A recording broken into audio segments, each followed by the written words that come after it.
네, 글로벌 이슈 플러스 들어왔습니다. 요즘에는 글로벌 이슈를 얘기하려면 그냥 미국 증시 얘기하면 됩니다. 그만큼 미국 증시가 글로벌 이슈를 그대로 반영해서 계속 위기감을 좀 증폭시키고 있기 때문에 이에 대해서 해결 방안이 좀 없을까 고민해보는 시간입니다. 미중 산업경제연구소 조용찬 소장 나오셨습니다. 안녕하십니까? 예, 안녕하십니까? 네, 반갑습니다. 자, 말씀드린 대로 증시 얘기부터 시작을 좀 해봐야 될 것 같습니다. 이미 조정장에 들어왔다라고는 알고 있었는데 이 정도면 이제 바닥 잡고 올라가는 줄 알았거든요. 근데 그 사이에 지난주 자동차 관세 부과가 아마 트리거였던 것 같아요. 그 이후에 다시 급락을 하면서 바닥권까지 또 내려오고 있습니다.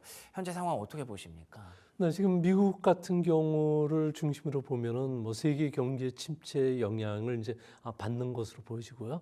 여기 이제 4월부터 미국을 비롯해서 세계 각국이 가격 인상의 그 러시에 이제 시작이 된다고 합니다. 아무래도 물가 지표에도 악영향을 미칠 수밖에 없는데요. 이 때문에 지난 3일간 미국 증시를 보면은 M7 같은 경우는 6% 하락을 했고요. 다른 종목들도 2에서 한 5% 주가 지수가 좀 하락하는 그런 모습을 보여주고 있는 상황입니다. 이 때문에 관세발 충격으로 인해서 주시장 같은 경우에도 종목을 다시 리밸런싱하는 그런 작업들이 진행이 되고 있는데요.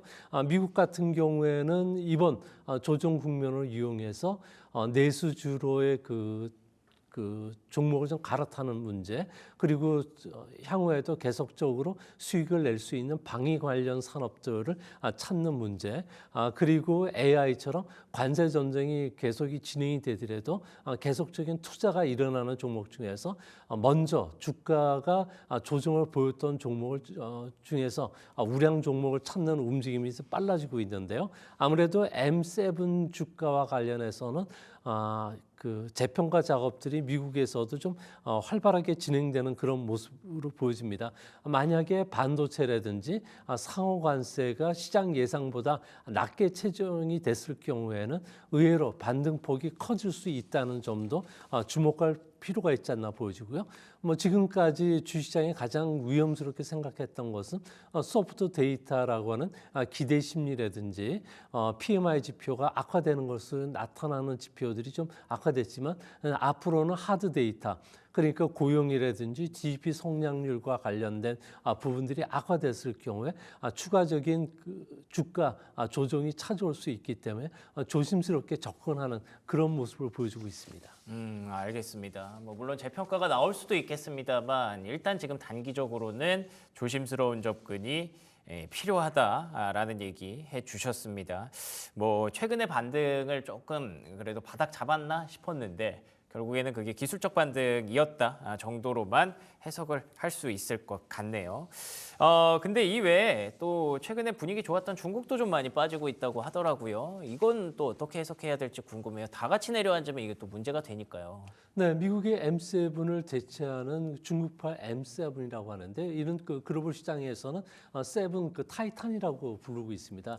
소셜 제너럴이 이름을 지었는데요. 이것뿐만 아니라 텔레빅 10이라고 하는 종목들까지 포함해서 최근 들어서 3월 초 이후에 주가가 한 50% 상승했다가 지금 10% 내 조정을 보여주고 있는데요. 조정이 조금 길어지는 모습을 보여주고 있습니다. 아무래도 파생 상품과 관련해서 지난 2월, 3월 달에 집중적으로 거래가 되다 보니까 이 매물 압력이 그렇게 녹록지 않다는 거고요. 두 번째로는 시진핑 국가주석이 약속했던 민연 경제 진흥을 위한 법률안이 이번 전인대 기간 동안에 당 강경파의 발언에 밀려서 확정이 되지를 못했습니다. 이 때문에 AI와 관련된 인프라 사업이라든지 AI 국산화 사업들이 뒤로 밀리게 될 것이라는 전망들이 있었기 때문에 그런데요. 더군다나 중국의 도전을 따돌리기 위해서 미국이 지금 속도를 내고 있는 부분이 오픈 AI라든지 소프트뱅크, 오라클이 주도하고 있는 5천억 달러 규모의 AI 인프라 사업인 스타게이트, 그리고 미국 정부가 민간 AI를 지원해 주기에는 맨하탄 프로젝트들이 오히려 더 속도를 내면서 중국에 대한 그 기대 심리가 좀 꺾이고 시간은 중국 편이 아니라는 게 글로벌 투자가들 사이에서 각인이 됐기 때문에 그런 것으로 보여집니다. 이제 미국 같은 경우에는 지금 M7 같은 경우는 세계를 상대로 해서 사업을 정리하지만 중국의 M7 같은 경우에는 아무래도 백도어라든지 개인 정보 유출과 관련된 문제로 인해서 글로벌 시장의 진출이 좀 차질을 빚고 있다는 점을 고려했을 경우에 미국의 M7 같은 경우에는 이번 5월 달에 오픈 AI가 차세대 AI 모델인 그 GPT-5를 발표할 예정인데요. 그때를 기점으로 해서 다시 반등에 나설 가능성이 있지 않나 보여집니다. 뭐 그런 측면에서 보면 중국 M7보다는 지금은 미국 M7에 대해서 좀 더 관심을 기울일 시점이 된 것으로 보여집니다. 그렇군요. 중국의 M7 말씀해 주신 대로 뭐 테라픽10 뭐 이런 되게 네이밍이 좀 있었는데 일단 단기적으로 반등은 충분히 인정하죠. 뭐 딥시크도 나왔고 딥시크를 활용해서 중국의 AI 기업들이 주목을 많이 받았으니까요. 근데 또 이제는 아까도 말씀하셨던 그 M7, 미국의 M7에 대한 어떤 재평가 오히려 그걸 좀 기대하는 타이밍이 또 돌아오지 않을까. 결국에는 AI 대결하면 미국이 좀 더 앞서 나갈 것으로 많은 사람들이 전망을 하고 있으니까요. 알겠습니다. 그리고 최근에 시장의 하락에 대해서 엔캐리 트레이드 청산 얘기도 좀 다시 나오기 시작했습니다. 아무래도 일본은 이제 금리를 올리는 국면이고 미국은 내리고 있는 구간이기 때문에 이 차이로 인해서 격차로 인해서 엔캐리 트레이드가 M7에 대한 어떤 매도를 촉발시키고 있다라는 전망이었는데 이거는 어떻게 보시는지 궁금하네요. 네, 지금 엔커리 트레이드 같은 경우에는 작년 그 8월 달에 아주 고점을 찍었는데요. 무려 40조 엔, 그러니까 400조 원 정도의 규모의 거래가 일어났습니다. 이후에 조금씩 청산이 되고 있긴 하지만 워낙 대규모 물량이 쌓여 있는데요. 시장에서는 트럼프 그 랠리가 허니문 랠리가 끝나는 시점이 4월 30일입니다. 4월 30일이 공교롭게도 미국의 그 1분기 GDP 성장률이 발표되는데요. 현재 GDP 나우 같은 경우에는 1분기 성장률이 마이너스 2.8%까지 떨어질 것으로 보고 있습니다. 지난 그 4분기 성장률이 2.4%였던 점을 비교해 보면 시장에 충격을 줄 가능성이 큰데요. 이전까지 4월 30일 트럼프가 허니문 기간이 끝나는 이전까지는 아무래도 언론이라든지 트럼프의 그 발언에 힘이 실리기 때문에 그런 측면에서 보면은 주가가 크게 하락할 가능성은 없지만 이후에 하드 데이터들이 안 좋게 나왔을 경우에는 앵커리 트레이드가 한 번에 출회될 수가 있다는 거고요. 또 그런 측면에서 보면 지금부터 물가 상승 압력이 높아지고 4월 달에 본격적으로 자동차 관세 부과에 따른 물가 상승 압력이 높아지면서 스태그플레이션 우려가 높아지는 상황이기 때문에 앞으로는 경제 지표에 따라서 앵커레드 트레이드들이 청산이 된다든지 이에 따라서 주식시장의 변동성도 확대될 수밖에 없기 때문에 이와 관련돼서 좀 조심스럽게 접근하라는 그 월가의 보고서들이 지금 속속 나오고 있다고 합니다. 그렇군요. 우리가 4월 2일만 얘기를 했었는데 4월 30일 기준으로 또 엔캐리 청산 우려가 있다고 하니까 4월 2일 지나가도 걱정이 태산이구나라는 생각이 드는데요.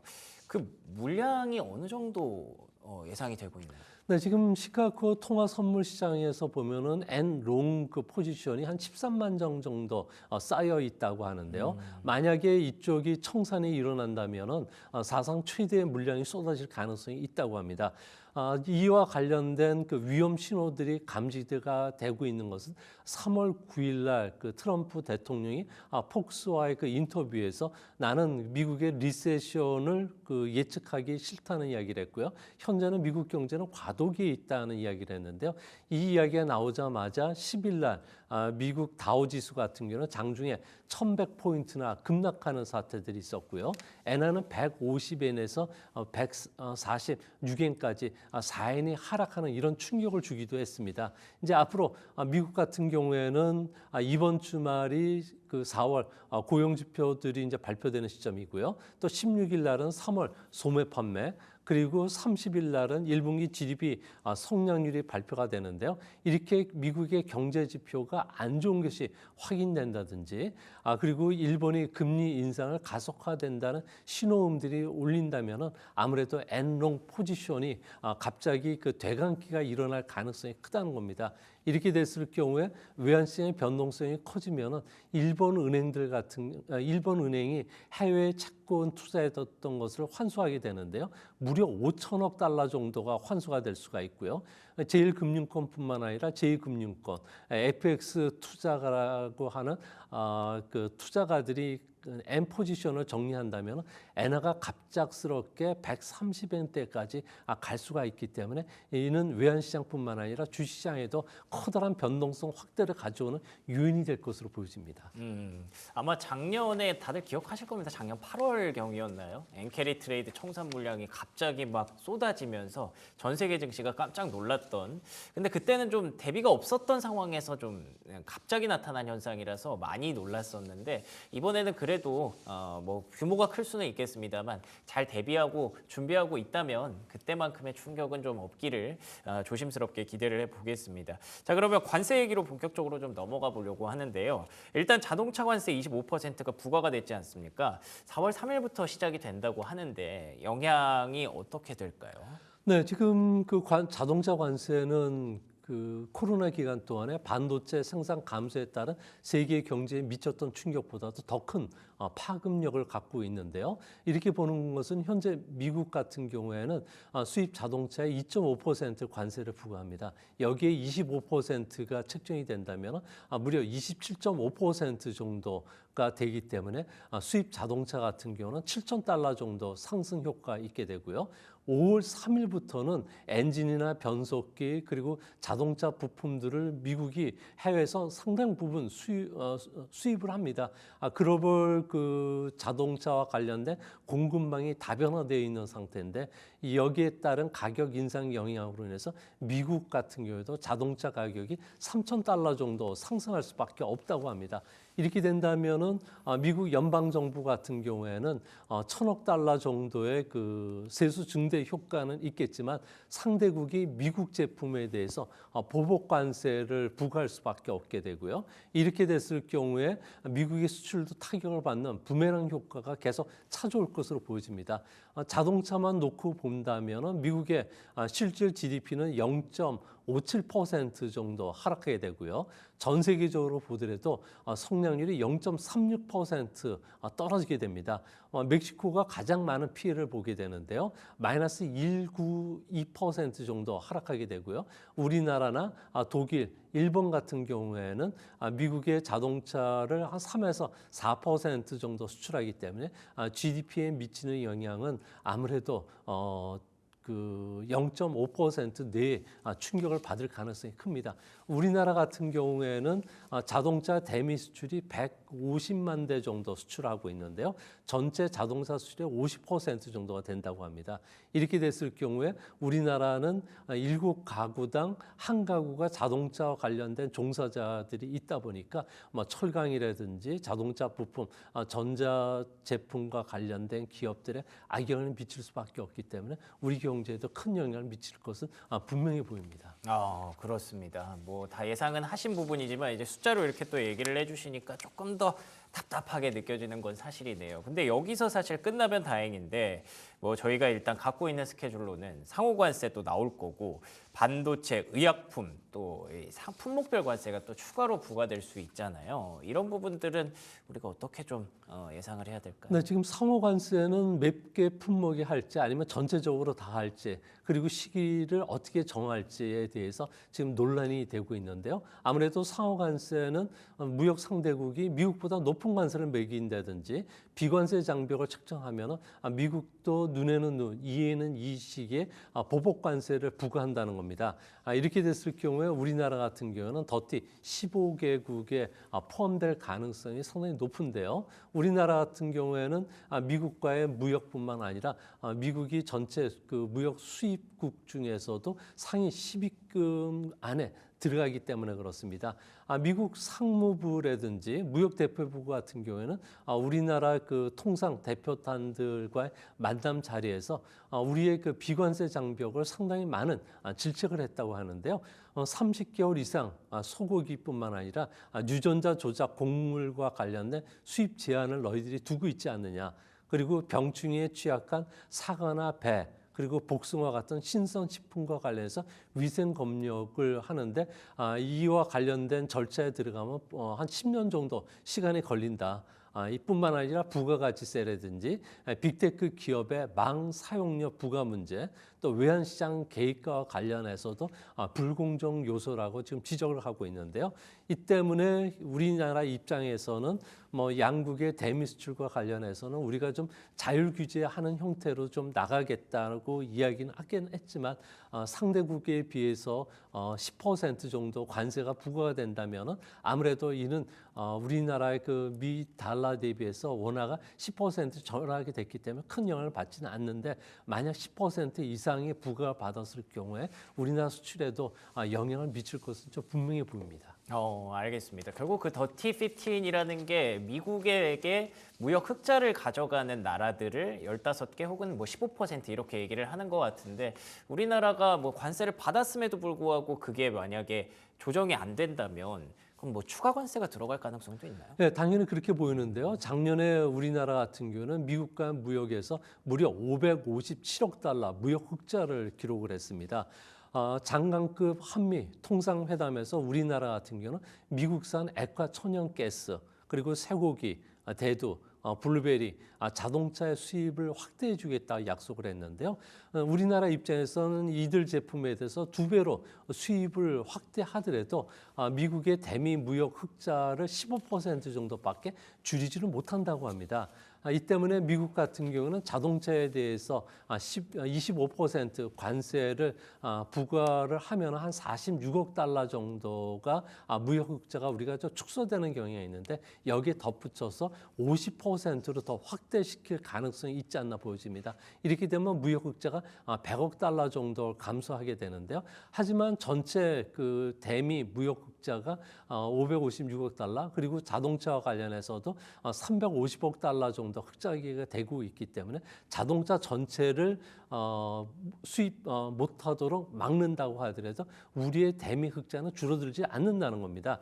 이 때문에 미국 입장에서도 관세라든지 그리고 달러 약세 정책을 통해서 미국의 제조업이 강하게 그리고 무역 흑자를 줄이지를 못했다는 것을 미국도 알고 있기 때문에 아무래도 그 미국 여론을 의식해서라도 앞으로도 다른 그 품목에 대해서 수입 관세를 좀 광범위하게 높일 가능성이 있지 않나 보여집니다. 이와 관련해서 우리나라도 단계별로 미국이 어떤 수입 관세를 부과할지 미리 예측하고 미국과의 협상력을 높이는 전략을 써야 되지 않나 이렇게 보여집니다.